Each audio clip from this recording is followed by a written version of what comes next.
Hi there, and welcome to At the Gigs. We're here at Workman's for the Next Big Thing Festival. Let's check it out.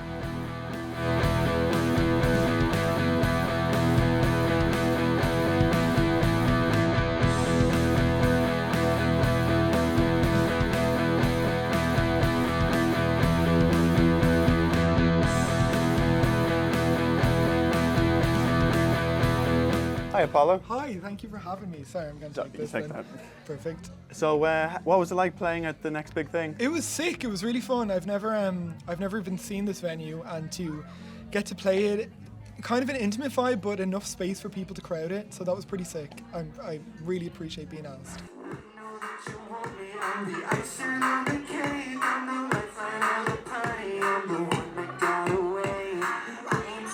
How did you find the audience participation? The audience was great, especially I was a bit worried. Pop electronic music, first opener of the night. I was a bit afraid everyone was going to be too sober, but everyone seemed to like it and everyone was very loud, so I'm pretty chuffed. Yeah, great. And how would you describe your music? My music, I guess the broadest umbrella term to go with is hyperpop, or alternative pop. Hyperpop is what they try to name the genre now. I'd kind of consider alternative pop because it's pretty much influenced from every genre: EDM, bubblegum pop, dance pop of the early 2000s. There's some trap and even sometimes some rock influence in it. So yeah, I think alternative pop is the best I'd consider it. Okay, well, I'll add that to my dictionary. Please do, yeah. My yeah. terms.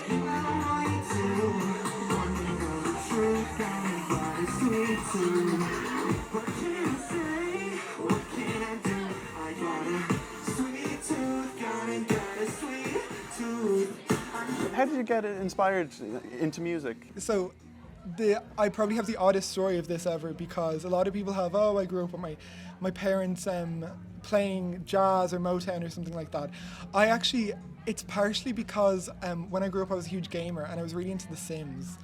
And The Sims Superstar, which probably came out in like 2003, was an expansion pack for it, and you get to be a singer in it, and there was just something about it I really liked, and that kind of always stuck with me. And then in 2004, I remember turning on MTV one day to see the music video of Gwen Stefani's What You Waiting For, and I just thought it was the sickest shit I've ever seen, and I just wanted to be that. Like, I literally wanted to be Gwen Stefani in that tiny ass house, the Alice in Wonderland aesthetic, and that's pretty much it. It's a mixture of The Sims and Gwen Stefani growing up. Okay, that's It's not an answer, but it's an answer. You were telling the truth. I was telling the truth, don't You worry, said I'm it was lying about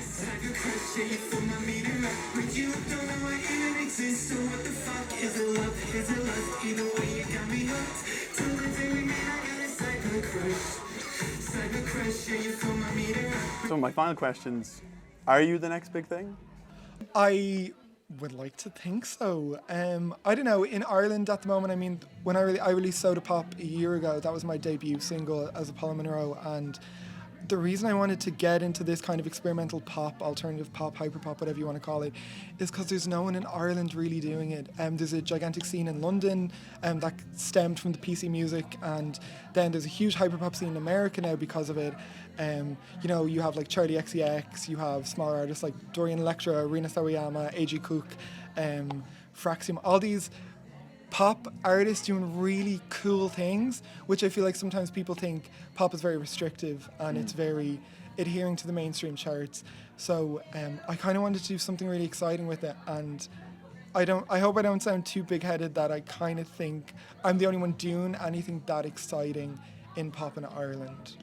Oh, it's a bold statement. It's a bold statement. But yeah. it's important to have self-belief and for sure. carry that through on stage. Yeah, no, definitely.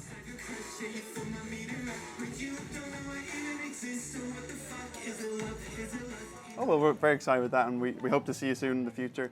Thanks so much for your time. No problem at all. Thank you so much for having me. So that was At the Gigs, and this was Apollo Monroe, and that's us.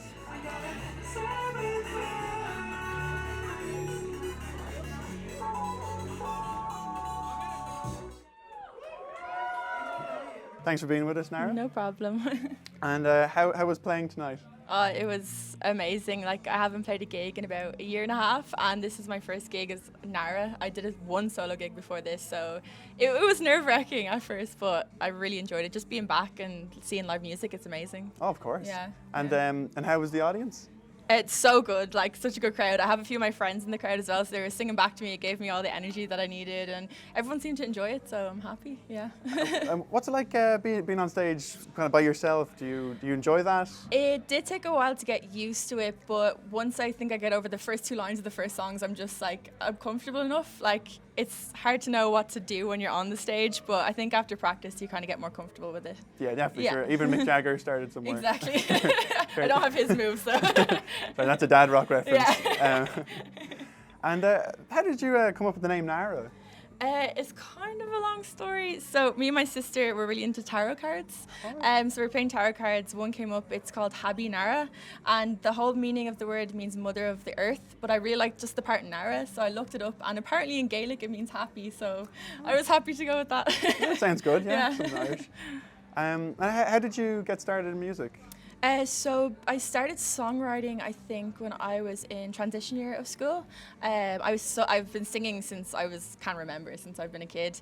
Then I eventually, when I finished school, I got into BIM Dublin, and I joined a few bands, did solo stuff, and yeah, just been going since then. Oh, brilliant. Yeah. And how would you define your music? I'd say kind of lo-fi R&B alternative. Oh, very good. Yeah. And my final question is, well, we're at the next big thing, so do you think you're the next big thing?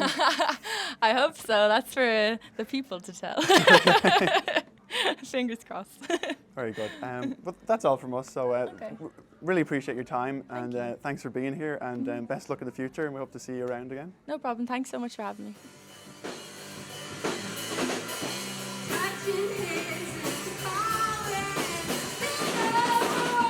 I'm here with Mothmom. So guys, how was it to play the next big thing? I'll go first. Yeah, it was awesome. You know, there's I don't know if you can hear in the background, but there's some great acts going. It's very nice energy. We had we probably played better at our last gig, but this gig had better energy, so it kind of compounds to make it just really great. Probably my best gig experience.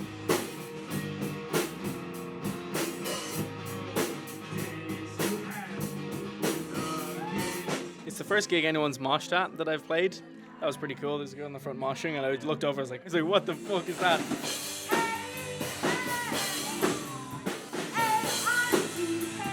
How did you guys get started as a band? I met Lauren going to a karaoke night for the Alternative Indie Music Society in DCU in first year.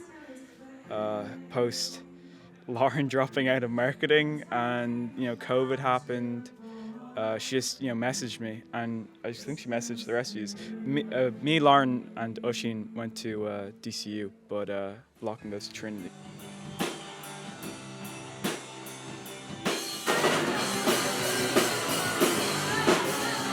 Oisín messaged me and asked if I was interested, and I was like, oh yeah, and we jumped in loads of Discord calls, and we were talking, we would like watch movies and stuff, just to get to know each other pretty much, and then there was very good chemistry, I think. Yeah, it was pretty alright, and Sounds alright. yeah, and then we just met up after, and it was we'd listened to all the songs, we'd done everything, and it just sounded really good. So, as you do, we just kept going. And how did you come up with the name Mothmom? Would you like to tell the story? Do you want me to? I'll tell the story. So, I mean, Lauren would probably be the best person to tell you this, but when she was a kid, she used to give moths like funerals in matchboxes. Did a friend suggest it, or where does? Yeah, all I know is that bit is that she used to do that funeral thing, and then I never knew there was someone suggest. I thought she came up with it herself, but we're not that creative, so someone else must have done it, She may have it, but yeah, it's kind of stuck, and I think it's kind of. I like it, it's interesting. There's a lot of moms and dads and parents in indie rock right now, but all the dads, all the moms. Mother of a moth, that's unique.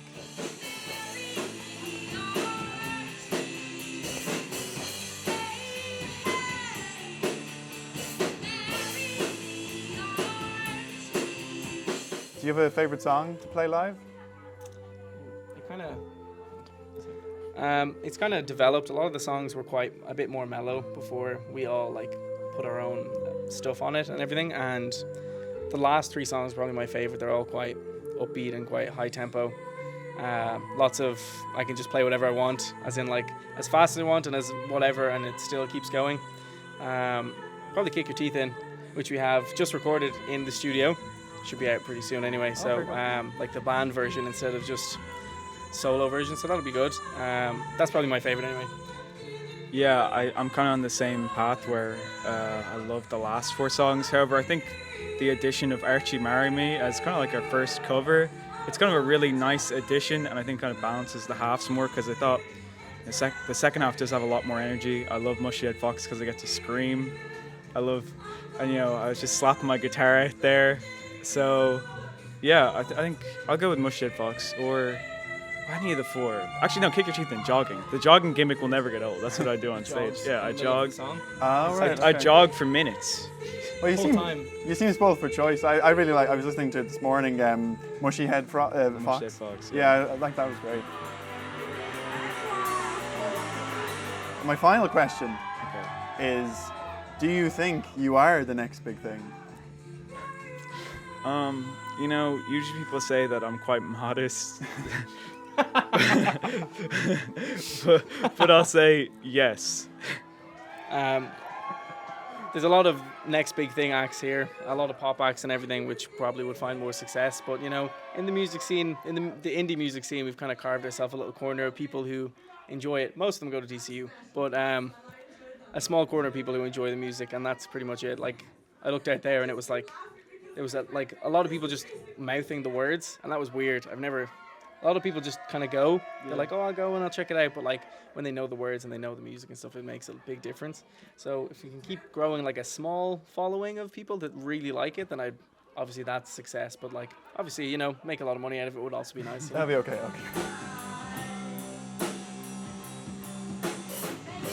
Thanks for joining us, guys. Thank you for having us. Thank you. So how did the gig go? It was rad. It was great. You go to Connor. It was great. Yeah, it was deadly. It was really cool. It's nice to be kind of back doing it again. Went really well. The sound in there is fantastic. The crowd was like mad into it, so really can't complain. It was fantastic. The crowd was mostly comprised of our girlfriends, so that's why they were so good. That's why they were so happy. Yeah. It was mental. And were you guys? Is this one of your first performances since lockdown? Were you nervous getting on the stage again? We had a brief there was like a weird moment in November where things opened up, where we did like a gig that was pretty cool. So we were like, in November we were like, things are getting going again, and then they stopped again. So we've done one, which probably made us more nervous for this one. Yeah. We're back starting again. I was definitely more nervous. But all loosened up at the end, and I felt great by the end of the gig. So yeah, it was fun. Oh no, you guys look relaxed. You look like you're having a lot of fun on stage. So. Unless it's all a big sham. We hate each other. We hate each other. Thank you. We hate each other so much. This is the last gig. Sorry, guys. That's an exclusive. And how did you guys start as Doubting? That's a cool story, actually. Yeah, it's a very convoluted story where we played together. Yeah, we played in a band before. And we played together, and then you posted on Facebook saying who wants to start an emo band. Yeah, in an emo group. In an American football shit posting group. Yeah. Because I was just a little bit too nervous to say it to them to their face, because they were already in a band together. So I was like, let's go for it. And our bassist, who's not the bassist who's on stage, but the bassist who's in England at the moment, we were both like, let's just give it a shot. And then they reacted with like love hearts on Facebook. So yeah, it's a real story for the ages. It's very weird though, because we were already very good friends. Yes. That's how awkward we are. Yeah. It was good. Wow. Yeah. And then we did a gig in DCU where I was studying stuff, and we did some but then and we did some other ones after that, Fibbers and eventually we were just doing some fun stuff, writing songs and everything. It was good. It's great. How would you guys define your music? It probably like emo-ish kind of music is what we started off going with. It's bad. Probably emo-ish, but like everything obviously is better with a pop tinge to it. So yeah, a bit kind of like pop emo, I would say. Yeah, I heard the elements of pop. Yeah, I guess I haven't listened to a lot of emo specific stuff. So for a newcomer, it felt very like inviting and good energy to it. Not like nothing wrong with depressing music. He loves it actually. He loves all the sad songs. So do we. So do we.